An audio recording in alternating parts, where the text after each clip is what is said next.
In today's video, I'm going to teach you how to create admin a user on Lovable. By the end, you'll know exactly how to promote a user's role so they have the right level of access to manage your workspace. Start by opening your preferred web browser and searching for Lovable. Click the official Lovable website in the results to avoid any lookalike pages. If your organization uses a specific workspace URL, you can go directly there as well. On the Lovable landing page, click Login. You'll see a few sign-in options. For this walkthrough, choose Continue with Email. If your company uses single sign-on, you might see that too, but we'll proceed with email.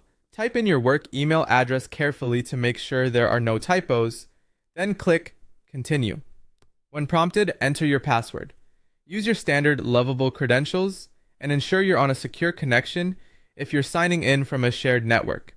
After entering your password, click Log In to access your account. Once you're on the Lovable homepage, go to your profile area. This is typically your avatar or initials in the corner of the screen. Click that to open the account menu. From there, select People. This takes you to the list of members in your workspace where you can view and manage user roles. Find the person you want to promote, who is not currently an admin. Double check you have authorization to change roles for this user and that you've selected the correct account, especially if there are similar names. Next to their current role, locate the small arrow or drop-down control. Click it to reveal the available role options. Choose the owner role. In Lovable, owner is the highest level of access and typically includes full administrative permissions. Promote someone to owner only when you intend to grant broad control over settings, billing, integrations, and team management.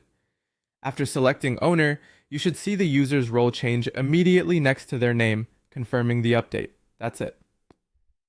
You searched for Lovable, logged in with your email and password, navigated to your profile, opened the People section, selected a non-admin user, expanded their role menu, and changed their role to owner. As a best practice, let the person know their access has been updated and consider documenting the change for your team's records. If you ever need to reverse the change, you can return to the same role dropdown and select a lower permission level to align with the principle of least privilege. Thanks for watching, and follow these steps anytime you need to grant administrative access responsibly in Lovable.